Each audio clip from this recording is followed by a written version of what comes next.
It's black to play here. Chess gods have gifted you with special gifts if you find the only winning move for black in this position. Black has a disgusting looking move that wins the game. Please take your time here.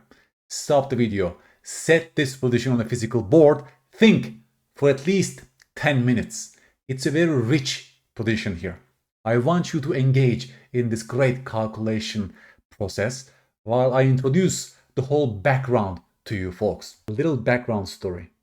This was the position which I saw and calculated as black, and I refused to go for this line because I thought there is no defense. I cannot save this position. Look at those beautiful white pieces. They will take on h6 and mate me in a couple of moves. I saw no defense. I have no meaningful check with black, and I didn't want to go for this line against one of my students in a simultaneous exhibition. Okay? I will show you the whole game after we go through this puzzle. Please bear with me because the entire game is also so beautiful. Beautiful attack by my student. Let's talk about this position together, folks. What are you seeing? That's the critical component.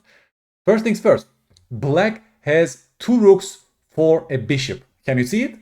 We have an enormous material advantage. But checkmate ends the game, so your king is lonely on the king side right now, which is attacked by the knight and the queen. Not to mention such ideas like bishop e3. White can put more pressure on the king side. We have no meaningful checks left. What should we do in this position? Can you see a defense again? Now, folks, first of all, I will show you 2 moves that doesn't work for black. If you decide to give up your queen, it's not sufficient because now white has a queen for 2 rooks. The problem is your 2 rooks are not doing anything. Your knight is in Siberia. Your king is still weak, and the bishop and the queen will combine very nicely to hit those targets on the king side. For example, queen h5 hints at bishop e3 ideas, and they have beautifully coordinated their pieces. You can't even take on a4 because of this check. Your king is so weak, right? We are in trouble basically in this position. If you can't take on a4, if you play something like this, rook d8, then white will do this, and they're already taking over the game. So I also saw that I saw no compensation with the queen sacrifice, okay? If you play the move king g8, that's also not sufficient here, folks, because you allow knight takes h6 check. The king cannot run to the queen side because of this bishop. Look at that bishop. And after this, they can repeat with knight f5. Now they open the h-file, and after f4, a very beautiful move. Queen g4 is coming, and queen g7 mate is in the air. You see, f4 is a great move because they are blocking the queen's defense on that g4 square. So of course I saw all these lines, all these ideas, and I don't think white, black has a chance in this position. You have to give up the queen, but the game is completely over. Just to give you a line here, they can take on e5. We have 0 chance to survive as black in this position. So going back to this position, what is that disgusting looking resource which I missed naturally, but is winning the game for black? Please take a stock again, folks, if you haven't done it yet, and find that amazing resource that turns everything around. Folks, the chess gods have gifted you with special gifts. If you have seen the move, rook h8.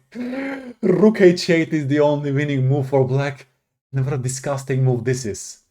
What is the point of this move? Of course, alignment. The rook is setting up for a potential alignment on the h-file.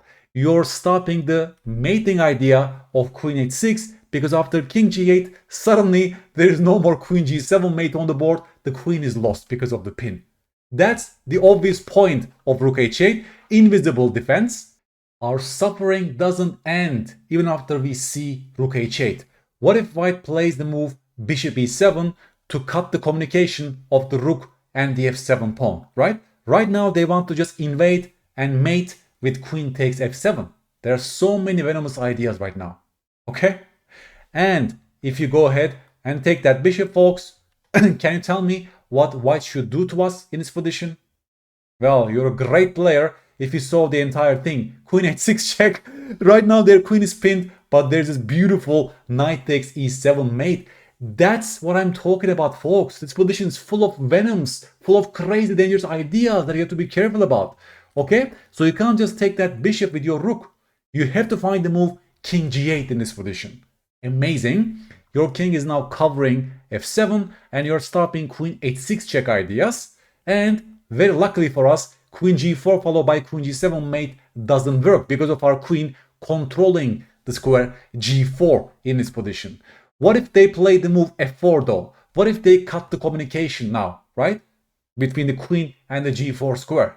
Now, the only winning move for black is to sacrifice the queen and now grab material. Black has two rooks plus a knight for the queen with a winning advantage. And after king g8, of course, they can also check with the knight in this position. But we see the final point of rook h8. We just chop that dangerous knight off the board. And after queen h6, well, we can even take on e7 with a winning position.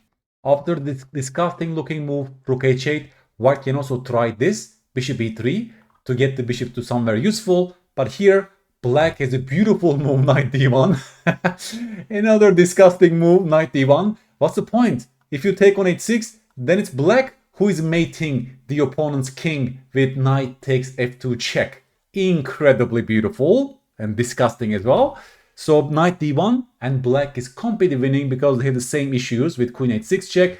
And finally after rook h8, if they take on h6 with the knight, they have several moves, but I think this is the most convincing. Queen g6 forces a queen trade because we're also hitting the knight on h6. So when I solved this position from afar, from like 4 moves back, I didn't trust black's chances. To my mind, after king h3, there's no more checks left and I'm busted, I told myself, right? There is no natural way for me to defend h6, impossible to defend h6. And to my mind, once queen h6 check is allowed, then queen g7 mate cannot be stopped, right? For example, rook g8 doesn't work because it allows a checkmate directly, right? And there is no natural way for black to defend its position, I told myself. So I refused to go for this winning line. As they say, defense is winning championships in chess, right? What an amazing player you would become if you consistently find those hidden resources and turn those defeats into amazing victories, right? Such a concrete business defense is in chess. Attacks can be built by using general principles, right? I get my knight to a beautiful outpost. I move my queen to the zone. Attacks can evolve using general principles, but defending is extremely concrete. A single slip and the game is over, right? The entire defensive idea for black hinges on seeing rook h8 from afar. Now I will explain to you how that position came about. This was the initial training game position that I gave to my students, 5 students, in a simultaneous exhibition. They were playing with white pieces. I was trying to defend this position with black. This position was given by Kulosevich in his book Beyond Material. That's actually from one of his own games. It's a beautiful position because if you look at the black pieces, all of them are on the queen side and white starts with which move? You tell me. You can stop the video here, folks, and find the very first move for white that builds the attack against the black king. Of course, the Soviet sacrifice, rook takes f6. Exchange sacrifice was done to rip open the black king, create those holes, those weaknesses, remove the main defender, the bishop, and now white's task is to slowly move pieces to the king's side. That's exactly how my student played against me. This knight is coming to this beautiful f5 outpost, also opening up for the queen. You see, attacks can evolve using general patterns like this. And I had to find all these only moves. Already here, maybe king h7 is a little bit suspicious. I played the move. Queen h5 is on the board, folks. And here, I should have taken on c2. This was my only chance of saving this game. I didn't, because to my mind, as I showed you guys, to my mind, right, when I saw this position in my calculations, I stopped. I told myself I have no more checks left and this is coming, the game is over. If only I could have seen rook h8 from afar. Disgustingly invisible, amazing rook h8 resource. Be honest with yourself. Did you find this move? Do you trust your skills of finding this move from here, right? Because that's a basic difficulty for us right now. We have to see already from this position the resource rook h8. Otherwise, you don't go here, right? Because if you do this, then, well, your position just gets destroyed on the king side. So, you know what I mean? Amazingly difficult resource to find this from afar. I should not be too harsh on myself because this was a simultaneous exhibition. I was playing very quickly, right? If this was an actual game, of course, I would have spent at least 10 to 15 minutes to see for all these resources before I resign. So unfortunately, after queen h5, I did not take the rook, but played the move rook g8. Sort of like hand waving, I'm ready for this. If he goes knight f5, then I have rook g6 defense, right? That's actually a very beautiful move, rook g6 right now. But my student, he's a very, very strong player. He did not make the most natural thematic knight f5, but he played the move bishop e3 instead. He generated more candidate moves for white in his position. Very instructive moment, folks, right? He gave himself more choices and he found bishop e3, which also creates a mate in one threat, but also nullifies the move rook g5. And also rook g6 no longer works because I can even take your rook, in this case, follow it up with queen h6, and the entire thing is collapsing on the king side. So after bishop e3, white is completely winning. I tried rook g5 defense. I sacked the exchange in this position. And even when my student reached this position, a simultaneous exhibition, he found an amazingly beautiful move. Folks, please stop the video right now. White to play. Never make an automatic move in chess. That's a beautiful illustration of that concept. First things first, if you go knight f5, the most natural move, what will black do to you? Can you see a good defensive resource for black? And you're a great player if you already seen the resource queen e6. This was my intention, right? My queen returns to defense, I'm stopping queen h6, and I'm fine in this position. Yes, white is still better, but I'm fighting. So once my student saw the queen needs to go to e6 on the next turn, he did not play the move knight f5, but he played another exchange sacrifice, rook takes b2. Congratulations, Mark, for finding these amazing resources, and you found yourself in a completely winning position after knight f5. Because look at this. Right now, black still has an extra exchange, but my piece is in Siberia. Look at the queen. The queen has no function in defending my king, while white has this beautifully dangerous queen and knight duo attacking my lonely king. I'm completely busted as black. Black has no defense. I tried f6 to be able to guard the g7 square, but Mark played this move, this check, the entire thing is collapsing. White has several moves to win this position, and he found a very nice move, knight e7, that actually hints at mate in 2 like this. I have no chance. I should have taken that knight in this position, but then Mark will have this, how many extra pawns? Like 4 extra pawns in a queen endgame. I'm in a completely lost position. So after knight e7, I was a gentleman. I let Mark checkmate me, and I played the move queen b3 here, allowed them to mate me with this beautiful geometry. Look at the queen and knight mating the black king. Amazingly well-deserved, beautiful attacking game, Mark. You should go and test your skills in OTB games because you keep crushing me in those simultaneous exhibitions. I gave this position to my students because of a couple of reasons. They need to get better at attacking chess, willing to sacrifice material for attacking the opponent's king. Calculation is required, right? So this kind of training game positions in a simultaneous exhibition context is great for chess coaches. You can implement this in your lessons, in your group lessons, because that's actually quite beautiful way for students to understand some concepts and implement those concepts. Going back to this critical moment, folks, after queen h5, this also happens against stronger opposition.